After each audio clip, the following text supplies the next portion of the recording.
My name is Eathan, brother Gio. I'm here. No, don't admit that. I'm here to do a deck tech on Jhoira, the Weatherlight Captain. She is 2 blue and red. Whenever you cast a historic spell, which is artifact, legendaries, new enchantment sagas, you actually get to draw a card. The entirety of my deck runs, you want to draw as many cards as possible and try to get Hellkite Tyrant on the battlefield. So that way your next upkeep, you actually win for having the 20 or more artifacts. You don't really swing with him because Leyline of Anticipation at somebody else's end step, you just flash that bad boy in, you call it a day. Hellkite Tyrant reads 4, 2 red, flying trample. Whenever he deals damage to a player, you gain control of all of their artifacts. At the beginning of your upkeep, if you control 20 or more artifacts, you actually win the game. And something is in my eye. It sucks. Gotta love that. Stupid fly. Yeah, it was a ghost penis. Have you ever got hit in the face with a ghost penis? Would you like to? I'd rather not again. Penny for future Duncan or future James to take that part and not edit it out. Leyline of Anticipation is an enchantment. If you start it with your opening hand, you actually get to play it out for free. Other than that, it's 2 blue.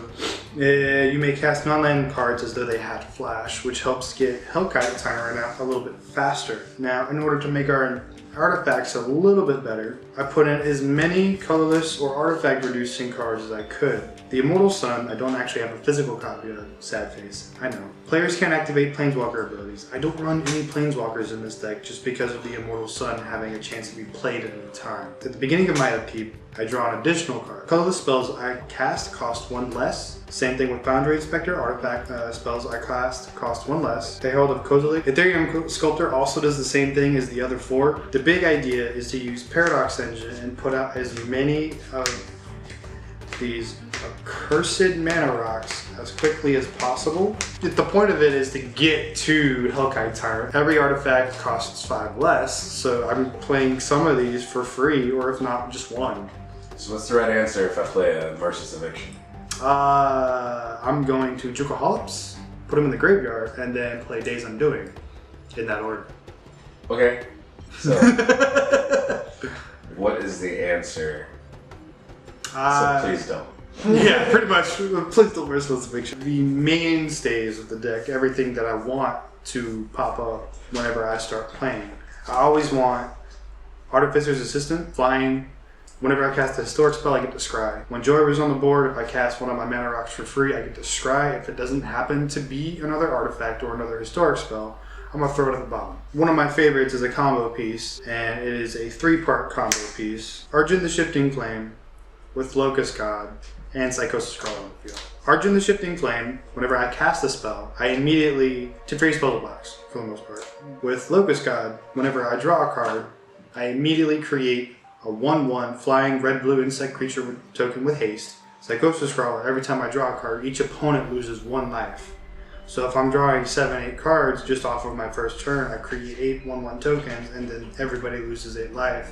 That is an opponent of mine. I can always add more to the combo piece by having Neb Mizzet the Fire Mine. He is a redundancy for Psychosis Crawler, but he also has the effect of I can tap him and draw a card if I don't happen to get the historic spell that I need for Jhoira to go off. And then redundancies are Helm of the Host, Mishra's Self-Replicator, and Steel Hellkite. Obviously, you're going to equip Helm of the Host to Jhoira, immediately enter combat before you do anything, and then go to main phase 2 just to create the copy of Jhoira's, to going from drawing 1 card for every historic spell to 2 to 3, and it just becomes a bigger redundancy over time. Anytime I cast a spell with Mishra's Self-Replicator, I can pay 1 and make a copy of him to get to the 20 that I need to flash out Hellkite Tyrant. And then Steel Hellkite, if somebody's been bugging me or if somebody has been, poking, prodding, and messing with my lands or anything like that, I immediately just go, hey, I'm going to swing at you for 5, and then immediately pay X and blow whatever I want. So that puts Penny on the stack? Yes, it does. Insult resolves. This is actually just stage 1 of this. So you're saying that it's not even its final form? You should say that on camera. It's not even its final form. I haven't changed anything since I built it. For the only kind of removal I've put in the deck is Jukaholips, which just buries all artifacts, creatures, and lands, which is equivalent to destroying. I have Archivist and Teferi Mage's Alfir. Archivist just for the additional card draw. It helps me get to the artifacts faster to get that Hellkite Tyra now. Teferi Mage just makes it to where all the creatures that I have but are on the battlefield have flash immediately if I do not get Vidalcan Ori or if I did not get Leyline of Anticipation in my opening hand. He also makes it to where everybody has to play at sorcery speed, so it may slow down everybody else, but at the same time, I don't run that many instances of sorceries in this deck. It's mostly just, I'm going to keep drawing just because of artifacts. What about Possibility Storm? Because you can pay your artifacts and you'll probably get one of your artifacts anyway. Possibility Storm is red, right? Yeah. I did not think of that. Like I said, this is just stage. Oh yeah. But Gio always says like he uses Possibility Storm for specifically counter spells because they have to hit a counter spell off of their instant. So it's that much harder for them to counter your stuff and target your stuff. And if you're just going to be trying to play mana rocks, you go, oh, I'm going to cast this artifact, Paradox Engine triggers, untap everything, I float all that mana, Possibility Storm resolves, I search for a secondary artifact, then all of my artifacts untap on that second one. So you basically double your mana off of that cast. No, I'll have to look into that. And is Jhoira ETB or is it on cast? Cast. Then you'll draw 2 cards from a Possibility Storm. Do we have a Possibility Storm by chance, James? Not at the moment. You can get one. I can get one. Damn. I get 3 I cards. really want that now. I didn't think about that. My next favorite thing in the deck is actually Bird of Fire, believe it or not. I remember. It's a cumulative upkeep. Add mana, red mana to your mana pool. At the beginning of your upkeep, put an age counter on it. But with the way that Flash works, if I have enough, I can just throw everything out for free. Hammer of Perforos, legendary enchantment artifact, gives everything that I have haste specifically. One of the things I'm not fond of playing, but I have been known to just throw it out there just to slow everybody down, is Winter Orb.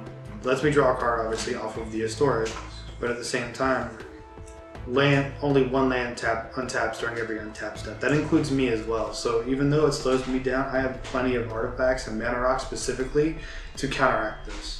Something that I just found recently from a good buddy of mine is Shield Sphere. Immediately play it for free. It's a 0-drop artifact creature. Navigator's Compass, turn 1 is amazing play. Even though it comes out at the regular cost, it's still only 1. I gain 3 life, and it's mana fixing super early just in case I get blue flooded or red flooded. Sunset Pyramid, I didn't think was going to be very good when I first put it in here, but it actually saved me a couple of times since I have put it in here. It comes in with 3 brick counters. It's a 2-drop. I can tap it and pay 2 to remove a brick counter and draw a card, or I can tap it and pay 2 and scry. That way the next time I play an artifact, I can make sure that it is something, or I can put that at the bottom of the deck and continue going from there. The Vidalcan Ori we were talking about earlier. Orier. It's a Vidalcan Orier. With the Flash? Yeah. Flash squared, double flash. I am the fastest. That's not what she said. One of my all-time favorite cards that I have grown to put in every deck that I can is Teferi's Puzzle Box. It's a 4-drop artifact. At the beginning of each player's draw step, that player puts the cards in his or her hand at the bottom in any order and draws that same number of cards, then their additional card for turn. Just like with Arjun the Shifting Flame.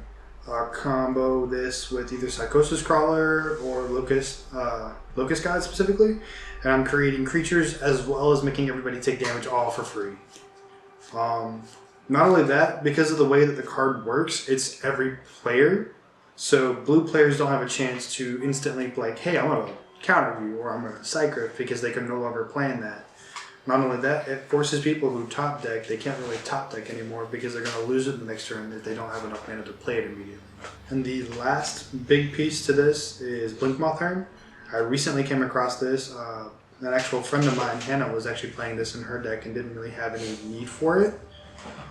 So she traded me for it. At the beginning of each player's upkeep, pre-combat main phase, if Blinkmoth Hearn is untapped, add colorless mana for each artifact they control. With the amount of artifacts I'm putting out and Mishra Self-Replicator, I can have anywhere from 20 plus artifacts before I even get anywhere near Hellkite.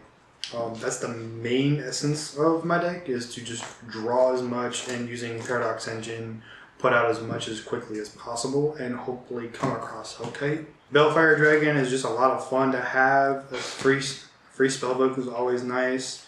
One thing I just came across was Nim Death Mantle as well. So never put Jhoira back in the command zone if it's ever out. Just equipped it to Jhoira. If she dies, immediately pay for it, re-equipped it to Jhoira, and just keep going from there. Voltaic Servant is also another good one specifically because I just untap anything specific. Artifact based, so if I need more mana for like maybe my Chaos War or my Traxos to flash out specifically. Quicksilver Dagger on Jhoira is a lot of fun just for the shenanigans with it. Target creature has tap, deal 1 damage to a player, and draw a card. Anyway, so this is Eathan, signing out. That's the. What's up? I'm done. I quit!